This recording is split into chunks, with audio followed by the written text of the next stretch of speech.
Hello friends. तो ये unit 7 में जो नए टॉपिक जुड़े हैं संक्रामक रोग, उसकी श्रृंखला का अगला वीडियो होने वाला है विषाणु जनित रोग। सबसे पहले तो आप सबको बहुत बहुत धन्यवाद, क्योंकि जो लास्ट के वीडियो की श्रृंखला थी आपने उसको बहुत सराहा, उसको शेयर भी किया, लाइक भी किया और आपके बहुत अच्छे कमेंट्स आए हैं उसमें। तो बिल्कुल आप भरोसा बनाए रखिए, जैसे पिछले वीडियो में ट्रिक से और एक दूसरे से कोरिलेटेड करके उन्हीं शब्दों का अर्थ निकाल के मैंने आपको समझाया था। तो ये वीडियो भी ऐसा ही होने वाला है, समझाने की और याद कराने की ज़वाबदारी मेरी है। आपको बस ध्यान से मेरे शब्दों को अपने कानों तक जाने देना है, बिल्कुल भी तनाव नहीं लेना है, निश्चिंत होकर बैठना है। आप चाहे तो सिनॉप्सिस बना सकते हो। और मैंने ये भी बताया था कि प्रश्न कहाँ से बनेगा, कैसा बनेगा, स्टेटमेंट में बनेगा तो कैसे बनेगा, आपको क्या याद करना है, क्या छोड़ना है, क्या लक्षण है, क्या रोग है, किस अंग को प्रभावित करता है। तो बहुत अच्छे कमेंट्स आए थे आपके, बहुत बहुत धन्यवाद। तो हम ये अगली सीरीज़ जो विषाणु जनित रोग है उसको शुरू करते हैं। तो इसमें देखिए, सबसे पहला रोग यहाँ पर दिया है छोटी माता, ठीक है। अब यहाँ पे दो रोग है, एक तो छोटी माता है, एक बड़ी माता है, एक चिकन पॉक्स है, एक स्मॉल पॉक्स है। अब विडंबना ये है कि छोटी माता को स्मॉल पॉक्स होना चाहिए, लेकिन नहीं, इसको इंग्लिश में चिकन पॉक्स लिखा है। और बड़ी माता को बिग माता होनी चाहिए, लेकिन उसको स्मॉल पॉक्स लिखा है। तो मैम इसका तो आप याद करा दीजिए, वरना ये तो हम सीधा सीधा गलत करके आएंगे। तो अब ये जवाबदारी मेरी है याद कराने की। देखिए, छोटी माता कैसे याद रखना है, चिकन पॉक्स, यहाँ लिखा हुआ है चिकन पॉक्स। अच्छा, मुझे एक बात बताइए कि मान लीजिए आपके घर में चिकन बना है, ठीक है, आज आपकी मम्मी ने चिकन बनाया है, तो आपको वो चिकन देना है अपने पड़ोसी को। जब आपको अपने पड़ोसी को चिकन देना है तो आप ऐसा करते हैं क्या कि बहुत बड़ा बॉक्स लेके आते, लंच बॉक्स बहुत बड़ा लेके आए और उसमें भर भर के दिया? नहीं, आप क्या करते हैं, एक छोटा सा बॉक्स लेते और उसमें भर के देते हैं। तो उससे दो चीज़ें हो जाती है, एक तो हाँ भाई हमने कुछ सामान पहुंचाया, और दूसरा ये कि बॉक्स में भर के दिया, खालीपन नहीं लग रहा है उसमें, है ना। तो उसके लिए क्या किया, सबसे पहले आपने एक छोटा वाला अपना चिकन के लिए बॉक्स से बॉक्स बना लो, है ना। एक छोटा वाला लंच बॉक्स लाया आपने ढूंढ ढांड के आपके स्कूल के टाइम का, और उसमें आपने चिकन भर दिया। तो चिकन पॉक्स छोटी माता, बहुत मज़ेदार है, बिल्कुल रिलेट करा के पढ़ा रही हूँ। तो छोटी माता चिकन पॉक्स, अब आप कभी नहीं भूलोगे। अच्छा, फिर आगे क्या लिखा है कि इसका अन्य नाम क्या है, तो लघु मसूरी का, है ना। आपने क्या किया, मसूर की दाल भी बनाई थी साथ में, तो थोड़ी मात्रा में मसूर की दाल दे दी, और चिकन छोटे वाले बॉक्स में, छोटे मतलब छोटी माता, छोटे वाले बॉक्स में आपने चिकन दे दिया। फिर इसका विषाणु क्या है, इसके विषाणु का नाम है वेरिसेला जोस्टर वायरस, ठीक है, वेरिसेला जोस्टर वायरस। और ये त्वचा को प्रभावित करता है, जो चिकन पॉक्स है वो त्वचा को प्रभावित करता है। अब स्किन को प्रभावित करता है, तो इसके लक्षण देखिए, इसके लक्षण में है गहरे लाल रंग के दाने। मैंने आपको टाइफाइड में भी बताया था, टाइफाइड जो जीवाणु जनित बीमारी, उसमें भी शरीर पर लाल रंग के दाने होते हैं, लेकिन इसमें गहरे लाल रंग के दाने हैं जो आगे फफोलों में बदल जाते हैं।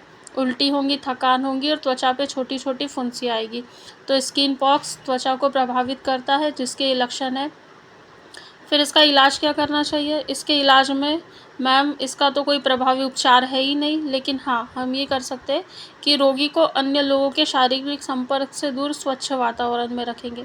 अच्छा, अन्य लोगों से दूर क्यों रखना है, ताकि दूसरे लोगों में संक्रमण ना फैले। और स्वच्छ वातावरण में क्यों रखना है, ताकि इन्फेक्शन ना हो, ठीक है। ऐसे रोगियों को संक्रमण का खतरा रहता है, क्योंकि त्वचा पर यदि कोई फुंसी है जो आगे चलकर फफोले में परिवर्तित हो रहा है, तो यदि वो फुंसी फूटी तो त्वचा में संक्रमण कैसे हो सकता है, हमारे वायु में, वातावरण में जो सूक्ष्म जीव है वो इसमें प्रवेश करके उसे संक्रमण कर सकते हैं, इन्फ्लामेशन बढ़ा सकते, ठीक है। इसीलिए उसे स्वच्छ वातावरण में रखना है। और वैसे भी साफ़ सफाई रखनी चाहिए हमारे वातावरण में, चाहे कोई बीमार रह रहा हो या स्वस्थ इंसान रह रहा हो। फिर इसके टीके की खोज मॉरिस हिलमैन ने की थी, मॉरिस हिलमैन ने। मैंने आपको एक और टीका बताया था ऊपर, आप मेरे को कमेंट बॉक्स में शेयर करना। लास्ट वाले वीडियो में मैंने जो क्वेश्चन पूछा था उसका भी, और इस वीडियो में भी मैं क्वेश्चन करूँगी, वो आप कमेंट बॉक्स में कमेंट करना। इसके टीके की खोज मॉरिस हिलमैन ने की थी। अब भाई चिकन ऐसा बनाया था कि वो मॉरी जो आंटी थी वो पूरी हिल गई खा के कि वाह क्या चिकन बनाया है। तो स्मॉल पॉक्स है ना, छोटे बॉक्स में दिया था चिकन और मॉरिस हिलमैन। ठीक है मैम, आपने तो बहुत अच्छे से याद करा दिया, हम तो खामखा परेशान हो रहे थे। चलिए आगे देखिए, बड़ी माता। बड़ी माता, अब देखिए इंग्लिश में स्मॉल पॉक्स, तो इसका जो ट्रिक था वो मैंने आपको क्लियर कर दिया है। अब इसको याद कैसे रखना है कि जो बड़े लोग हैं ना, वो छोटी छोटी चकचक में नहीं पड़ते। बड़ी माता को स्मॉल पॉक्स भी कहते हैं, आपको पता है। स्मॉल छोटी छोटी, चेचक मतलब चकचक, मतलब छोटी छोटी बातें, छोटी छोटी चिकिर चिकिर बातों में बड़े लोग नहीं पड़ते। क्योंकि जो बड़े लोग हैं ना, वो उनके बड़े उद्देश्य होते हैं, बड़े लक्ष्य होते हैं। और ख़ासकर घर की जो माताएं, जो बड़ी माताएं होती है ना, छोटी छोटी बातों में ध्यान नहीं देती, उनको बड़े मुद्दे चाहिए। ठीक है, बड़े इशू चाहिए उनको। तो variola virus, variola virus, variola से वेरियस है ना, वेरियस। अब क्या, एक घर परिवार में बहुत सारे मुद्दे होते हैं, लेकिन जो बड़ी माता है ना, वो स्मॉल पॉक्स, चेचक, ये छोटे मुद्दों में नहीं पड़ती, उनको वेरियस मुद्दे रहते हैं उनके पास, तो बड़े बड़े मुद्दे उठाती है। प्रभावित अंग, इसमें भी त्वचा है और छोटी माता में भी त्वचा है। फिर इसके लक्षण क्या होंगे, बताती हूँ लक्षण क्या होंगे। तो इसके लक्षण में बुखार, मैंने बोला था बुखार तो घर जमाई जैसे है, या फिर एक के साथ एक फ्री होता है वैसे है कि हर किसी के साथ आ जाता है। सिर दर्द, अरे मैडम हमको तो ऐसे भी सिर दर्द होता है, हमको कोई स्मॉल पॉक्स, चिकन पॉक्स तो नहीं है। तो नहीं, वो सिर दर्द आपका किसी और कारण से, कोई और आपको डोज दे रहा होगा, इसलिए आपका सिर दर्द हो रहा है। इसीलिए कहती हूँ फ़ोन का इस्तेमाल कम किया करो, पढ़ाई का समय है, पेपर का समय, तो पढ़ लो। फिर जुकाम, उल्टियाँ, भूख न लगना, त्वचा पे बड़ी बड़ी फुंसियाँ निकल आना। अच्छा, इसमें बड़ी बड़ी फुंसियाँ क्यों निकलती है, बड़ी माता। और चिकन पॉक्स में मैंने बताया था फुंसियाँ निकलती है जो आगे चल के फफोले में परिवर्तित हो जाती है। तो इसमें हमको रोगी के संपर्क में आने से बचना है और चेचक का टीका लगवाना है। और इसके टीके की खोज एडवर्ड जेनर ने की थी। अब ये बहुत अच्छे से याद करा दूँगी, एडवर्ड जेनर। मैम आपने तो अभी छोटी माता के लिए हमको मॉरिस हिलमैन भी बताया था कि चिकन खा के तो वो आंटी पूरी हिल गई थी, है ना, उनका पूरा घर हिल गया था, मॉरिस जो फैमिली थी पूरी हिल गई थी। लेकिन मैम ये जो बड़ी माता है, इसमें एडवर्ड जेनर, ये कैसे याद रखे। तो बच्चों एक बात बताओ, एड से एड, वर्ड से वर्ड, मतलब शब्द, किसी शब्द की आपको एडवर्टाइज करनी होगी तो आप बैनर कैसे लगाओगे, बड़े बड़े लगाओगे ना, जेनर से बैनर बना लो। आप बड़े बड़े बैनर लगाओगे, छोटे बैनर तो लगाओगे नहीं। तो एडवर्ड जेनर ने बड़ी माता की खोज की थी, बड़ी माता के टीके की खोज की थी। बहुत बढ़िया मैम, अब तो कभी भूलेंगे भी नहीं, नींद में भी कोई उठा के पूछ लेगा तो हम बता देंगे। तो अच्छी बात है, आगे बढ़ते। पोलियो, पोलियो इसको इंग्लिश में पोलियोमेलाइटिस भी बोलते हैं ना, जहाँ पे ITIS जुड़ता है, उसका मतलब होता है इन्फ्लामेशन होना। ये एक मेडिकल साइंस की टर्मिनोलॉजी है, आपको उतना जानने की ज़रूरत नहीं, लेकिन हाँ मेरे दिमाग में आया तो मैंने बता दिया। इसके अन्य नाम है पोलियोमेलाइटिस, इन्फेंटाइल पैरोलिसिस और शिशु लकवा। अब ये पोलियो वायरस से होता है, ये तो बहुत आसान काम हो गया, जैसे बीमारी का नाम वैसे रोग कारक विषाणु का नाम। याद ये रखना, ये तंत्रिका तंत्र को प्रभावित करता है। इसकी खासियत क्या है, पहले तो इसके लक्षण ही नहीं दिखाई देते। फिर जो पोलियो विषाणु है, आंत कोशिकाओं में प्रजनन कर रक्त के माध्यम से मस्तिष्क और सेंट्रल नर्वस सिस्टम को प्रभावित करती है, जिससे स्थायी विकलांगता या लकवा उत्पन्न होता है। प्रश्न ये बन सकता है कि पोलियो शरीर के किस हिस्से को प्रभावित करता है, तो तंत्रिका तंत्र को। फिर ये प्रजनन कहाँ करता है, तो ये आंत कोशिकाओं में प्रजनन करता है, और किसके माध्यम से जाता है, रक्त के माध्यम से मस्तिष्क में और सेंट्रल नर्वस सिस्टम में। ये प्रश्न बन सकता है कि इसका वाहक क्या है, तो ये माध्यम इसका रक्त है, ठीक है, और लकवा उत्पन्न करता है। इसका उपचार क्या होना चाहिए, इसके उपचार में पोलियो का टीका, 2 बूंद ज़िंदगी की। ब्रांड एम्बेसडर कौन है, श्री अमिताभ बच्चन जी है। अब इसके 2 प्रकार के टीके अभी उपलब्ध है, एक तो निष्क्रिय पोलियो विषाणु और मौखिक पोलियो टीका। ओरल पोलियो वैक्सीन तो सबने 2 बूंद ज़िंदगी की, OPV। हाँ, एक प्रश्न ये बन सकता है, OPV का फुल फॉर्म क्या है, ओरल पोलियो वैक्सीन, और IPV का इनएक्टिवेट पोलियो वायरस, ठीक है, इनएक्टिवेट पोलियो वायरस। देखिए दोनों टर्मिनोलॉजी में कितना अंतर है। हम आई से ये भी समझ सकते हैं कि इनएक्टिवेट पोलियो वैक्सीन है ना, लेकिन ऐसा नहीं है, यहाँ पे वायरस आएगा, क्योंकि निष्क्रिय वायरस की बात कर रहे हैं और ओरल पोलियो वैक्सीन की बात कर रहे हैं। अब आगे देखिए, इस बीमारी को पहली बार 1900 1789 1789 में माइकल अंडरवुड द्वारा पहचाना गया था। फिर इसकी वैक्सीन के बारे में दिया है, इसकी ड्रॉप के बारे में दिया है और पल्स पोलियो अभियान के बारे में दिया है और भारत को कब पोलियो मुक्त किया। अब मैम इसके बारे में आप बता दीजिए, क्योंकि इसको देख के ही सर घूमने लगा है हमारा। इतने सारे फैक्ट कैसे याद करेंगे। और इसमें काम की बात यह है कि इसमें से ज़रूर से कोई प्रश्न बन सकता है, तो इसको बहुत आसानी से याद करेंगे। बस ध्यान से सुनिएगा। देखिए क्या है। सबसे पहले तो आप ये याद कर लो कि भारत को पोलियो मुक्त कब किया। 27 मार्च 2014 को। ठीक है, ये रिसेंटली का डाटा है, 10-12 साल पहले की बात है। तो 27 मार्च 2014 को भारत को पोलियो मुक्त किया। और अखिल भारतीय स्तर पर पल्स पोलियो कार्यक्रम 1995। अब किसी का जन्म सन 1995 वैसे रिलेट कर ले। ये 2 फैक्ट हो गए। अब काम की बात पे आते। पहला पोलियो ड्रॉप अल्बर्ट साबिन। एक बात बताओ, साबिन से बिन, बिन मतलब क्या होता है, बाल्टी होती है ना। बिन मतलब बाल्टी होती है। और ड्रॉप करना मतलब छोड़ दो, फेंक दो, रख दो। तो हम कोई भी चीज़ कहाँ ड्रॉप करते, बिन में। भाई तुम कचरा बिन में ही डालो, इधर उधर नहीं डालना है तुमको कचरा। तो हम क्या करते हैं, हम कोई भी जो चीज़ हमको ड्रॉप करनी हो बिन में ही करते हैं। ठीक है, तो ड्रॉप, पहला पोलियो ड्रॉप अल्बर्ट साबिन 1961। दूसरा है प्रथम वैक्सीन साल्क जोनास साल। ठीक है, और फिर बीमारी को पहली बार वर्ष 1789 में माइकल अंडरवुड ने पहचाना। क्यों पहचाना, क्योंकि देखो ये लकड़ी के अंदर थी। अंडर से अंडर, ऊट से लकड़ी। भाई लकड़ी के अंदर थी, अब लकड़ी के अंदर थी तो कैसे पहचाने कि कौन सी बीमारी है।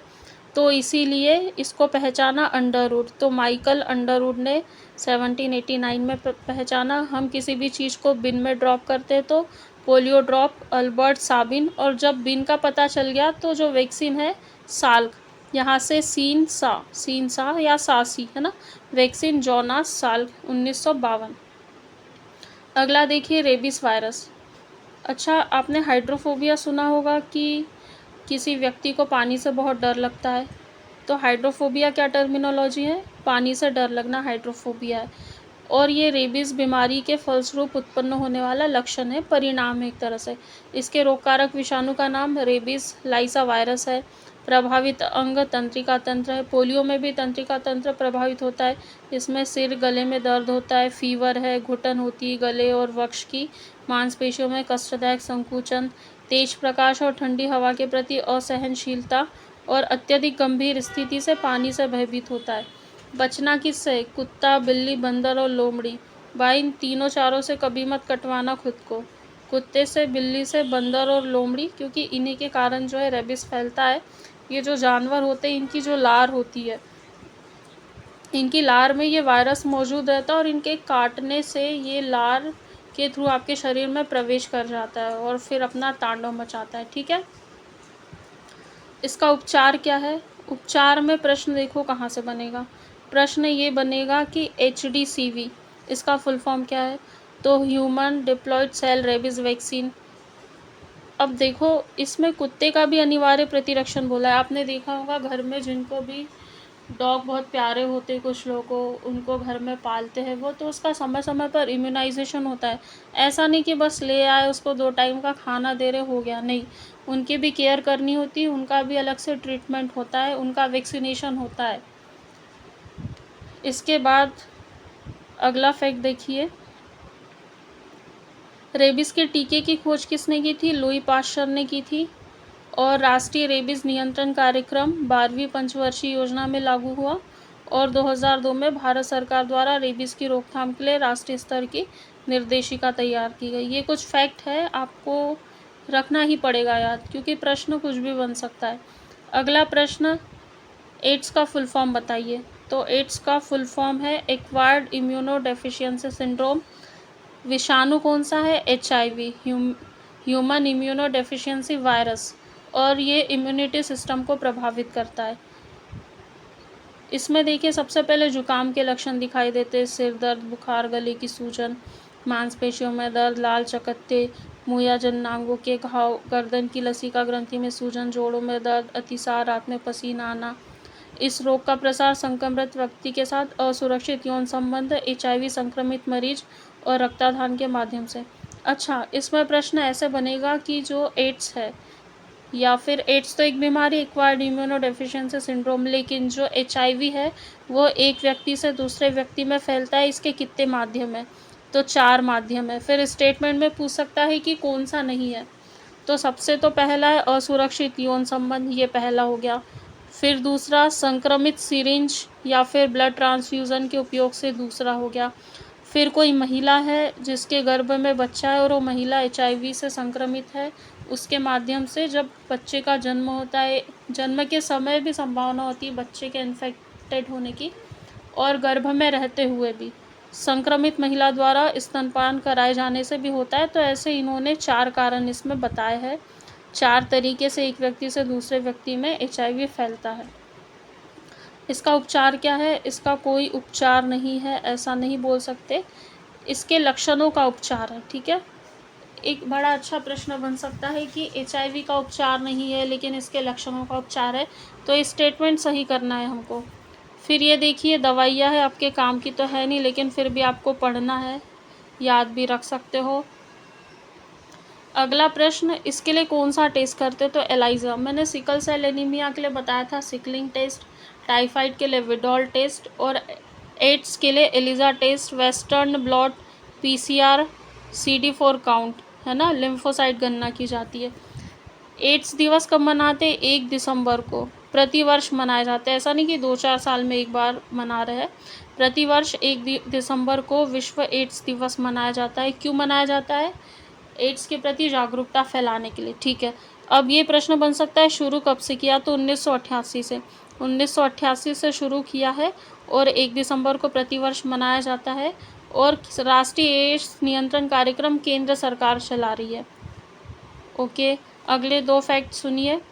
भारत में एंटो रिट्रोवायरल थेरेपी की शुरुआत कब हुई थी? 1 अप्रैल 2004 से, और एड्स का पहला मामला 29 अप्रैल 1986 को चेन्नई, तमिलनाडु में आया था। एड्स से संबंधित 4 फैक्ट है, चारों फैक्ट आपको याद होने चाहिए।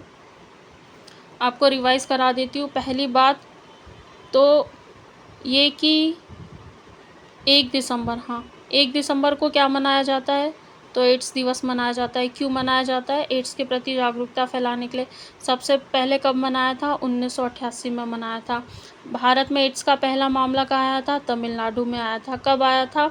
ये 29 अप्रैल 1986 को आया था। ठीक है मैम, याद हो गया। फिर जो एंटी रिट्रोवायरल थेरेपी है बताती हूँ, देखिए।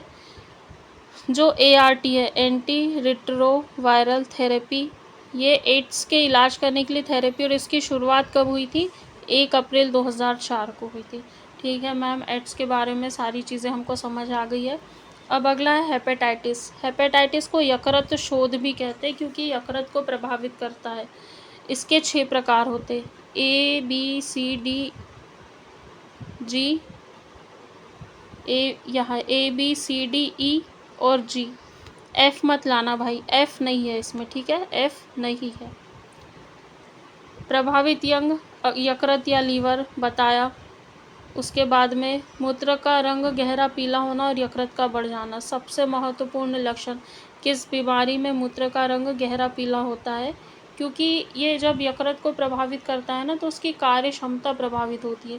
उसकी कार्य क्षमता प्रभावित होती है तो जो फिल्ट्रेशन है उसका काम प्रॉपर नहीं होता है। अगला फैक्ट ये हो सकता है जहाँ से प्रश्न बन सकता है कि गामा ग्लोबुलिन इंजेक्शन का यूज़ किस में करते? तो हेपेटाइटिस में करते हैं। अब सेवन क्या करना चाहिए? हरी सब्जी, दही, गन्ने का रस, अत्यधिक वसायुक्त भोजन नहीं देना है। एक पौधा है, इससे औषधि प्राप्त होती है, एक्लिप्टा एल्वा। एक्लिप्टा एल्वा पौधे से औषधि प्राप्त होती है जो हेपेटाइटिस में काम आती है।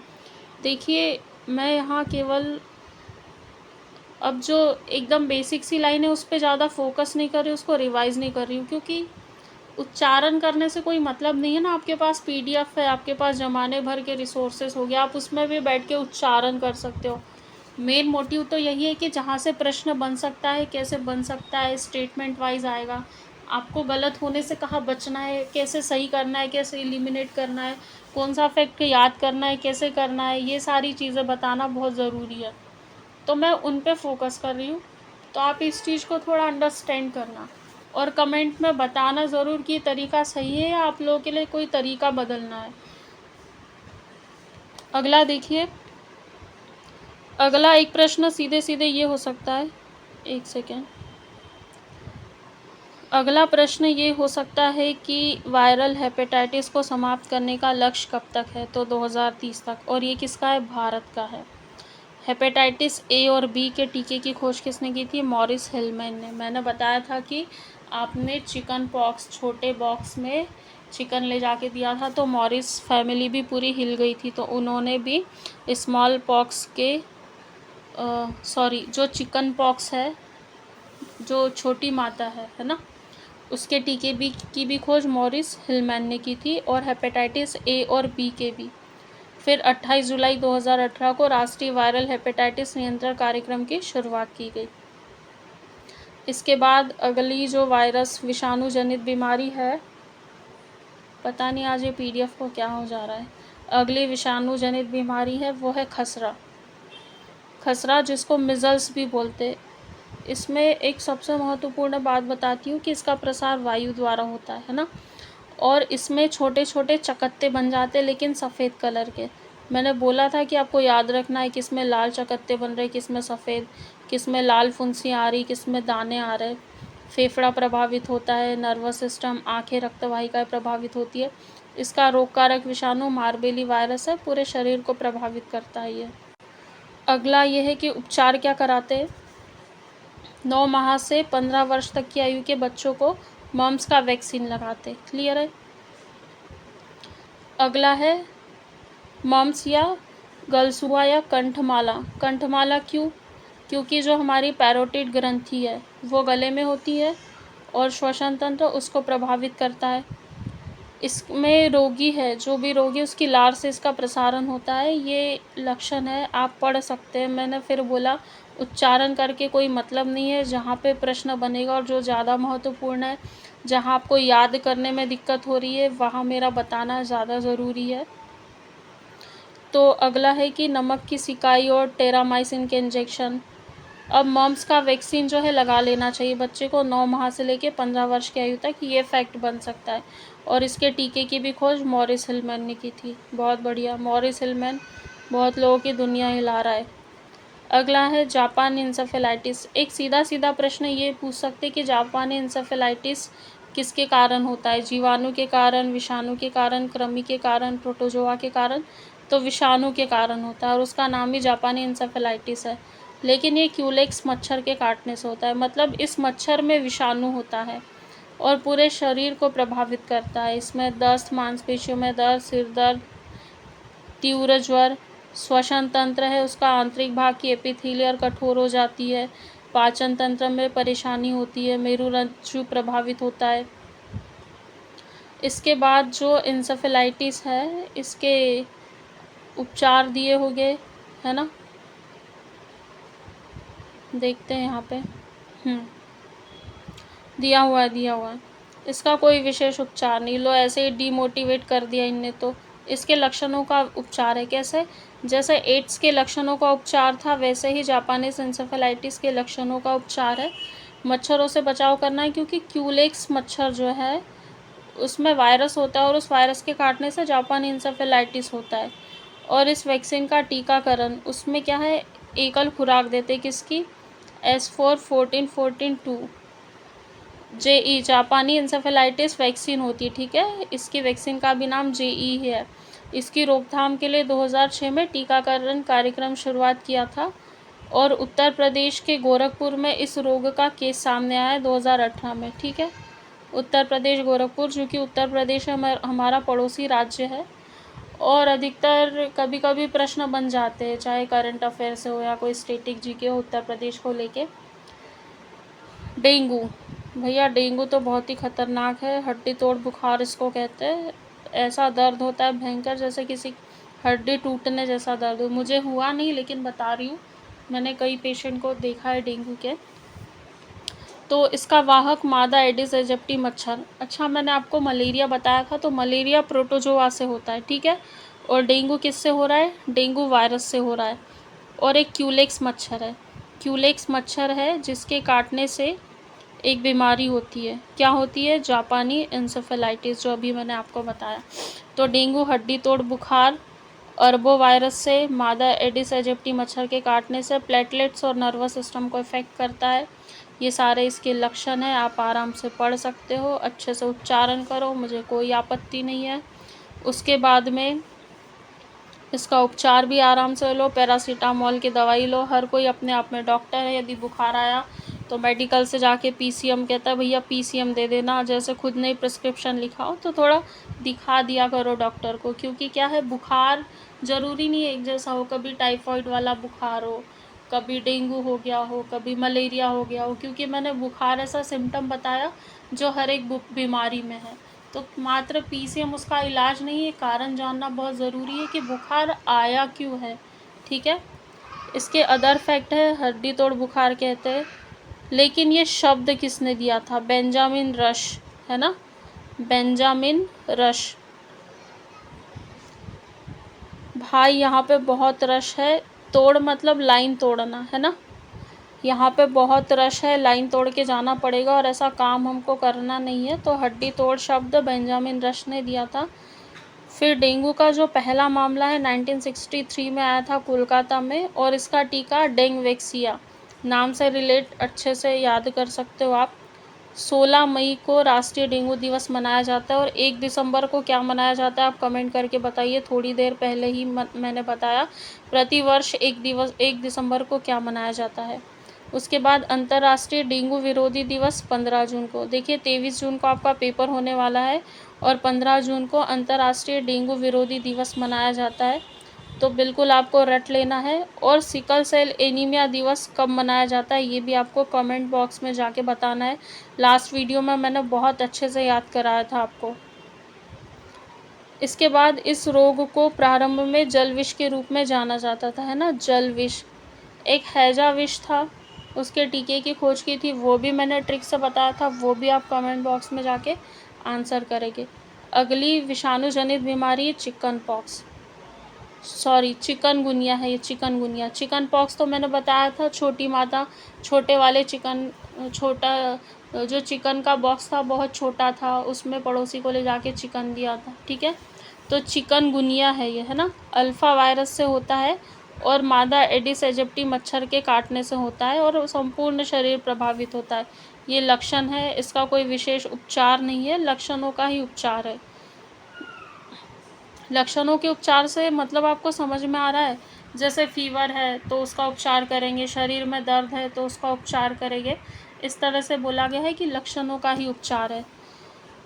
ज़्यादा से ज़्यादा ये पूछ सकते हैं कि रोग पहली बार कहाँ फैला था, तो तंजानिया में फैला था, बस। अगला सार्स। देखिए यहाँ से प्रश्न क्या बनेगा, इसका फुल फॉर्म पूछ लेंगे। SARS severe acute respiratory syndrome. अब इसका विषाणु जो है कोरोना वायरस है, तंत्रिका तंत्र को प्रभावित किया। इसको आप बहुत अच्छे से जानते हो, बहुत लोग संक्रमित हुए, प्रभावित हुए, कुछ लोगों ने अपने परिजनों को खोया भी है इस बीमारी में। अगला है bird flu, avian influenza, H5N1 virus. इसमें आपको बिल्कुल कंफ्यूज किया जा सकता है, विकल्प में दे देगा H4N2, H1N5, तो याद रखना है H5 है और N1 है, ठीक।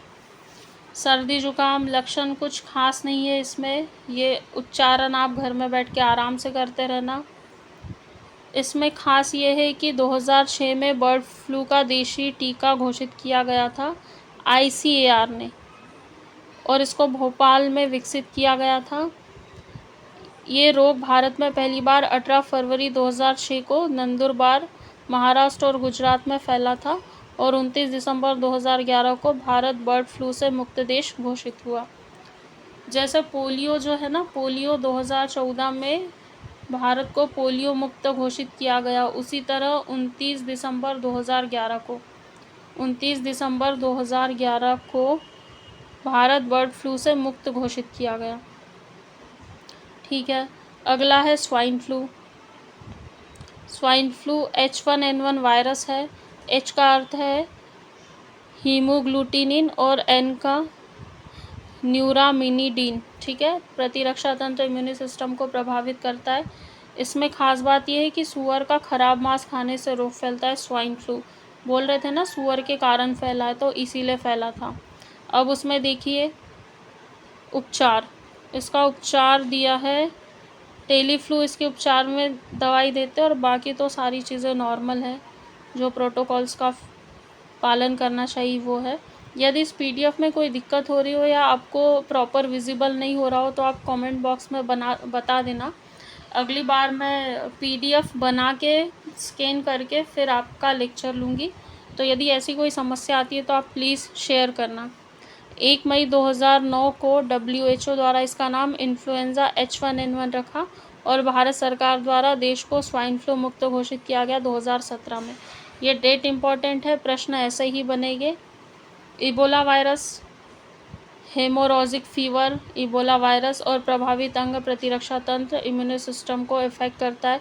इसके लक्षण बहुत सामान्य है, बस इसमें याद रखने की ये ज़रूरत है कि बंदर है, चमगादड़ है और सूअर है या संक्रमित जानवर है या रोगी, इनके पसीने से, लार से या फिर संक्रमित खून से और इनके मल से सीधे संपर्क में आने पे रोग फैलता है। तो इन सारी चीज़ों का आपको ध्यान रखना है। इसका टीका है VSV EBOV या RVS ZEBOV। अफ्रीका में प्रयोग किया जा रहा है। किस देश में प्रयोग किया जा रहा है? अफ्रीका में। अच्छा, इसका नाम इबोला क्यों पड़ा? क्योंकि अफ्रीका है, वहाँ की इबोला नदी है और उसी के पास इसको पहली बार देखा गया था, इसीलिए इबोला। और ये सर्वाधिक प्रभावित देश इसका लीबिया है। इसका सर्वाधिक प्रभावित देश जो है लीबिया है। ठीक है, अगला है जीका वायरस।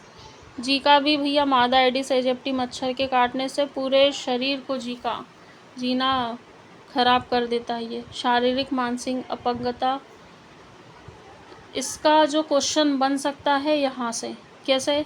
हैदराबाद की कौन सी कंपनी? बायोटेक कंपनी वैक्सीन बनाने का दावा कर रही है। ठीक है, और WHO ने क्या किया था? वर्ष 2005 में ब्राज़ील में पहले वायरस संक्रमण की पुष्टि की थी। मतलब इसका पहला वायरस संक्रमण जो है 2015 में आया था ब्राज़ील WHO के प्रयासों से। भारत बायोटेक जो हैदराबाद की वैक्सीन बनाने का दावा कर रही है और इसकी पहली पहचान 1947 में अफ्रीका के युगांडा में और व्यापक जो प्रकोप है 2007 में माइक्रोनेशिया के याप द्वीप पे दर्ज किया गया था। निपाह वायरस चमगादड़ से फैलता है। अभी केरल में कुछ साल पहले की बात है, केरल में इसका बहुत खतरनाक संक्रमण हुआ था और बहुत सुर्खियाँ बटोरी थी इसने। ये क्या है? फेफड़े और मस्तिष्क को प्रभावित करता है। ये सामान्य से इसके लक्षण है, यहाँ से कुछ खास नहीं है। हाँ, बस ये याद करना है कि केरल, मैंने बताया ना केरल, तो 2018 में केरल में प्रभावित राज्य था। और सबसे पहले बात की जाए तो 1998 में मलेशिया के कपुंग सुंगई क्षेत्र से इसकी पहचान हुई थी। चांदीपुरा वायरस नर्वस सिस्टम को अफेक्ट करता है। नाम भी चांदीपुरा वायरस है, नाम भी चांदीपुरा वायरस है और इसका जो वाहक है फ्लेबोटामाइन सैंडफ्लाई है। इसके लक्षण है और उपचार, इसका कुछ उपचार भी उपलब्ध नहीं है। मंकी पॉक्स किससे फैलता है?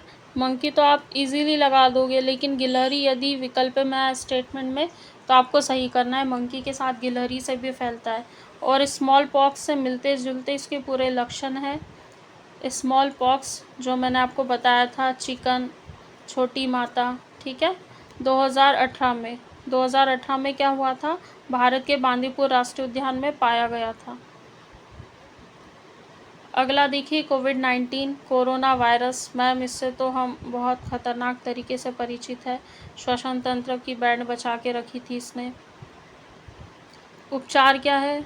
उपचार में देखिए containment zone, social distancing, isolation, quarantine, ये सारी चीज़ें तो आपके जहन में बसी हुई होगी।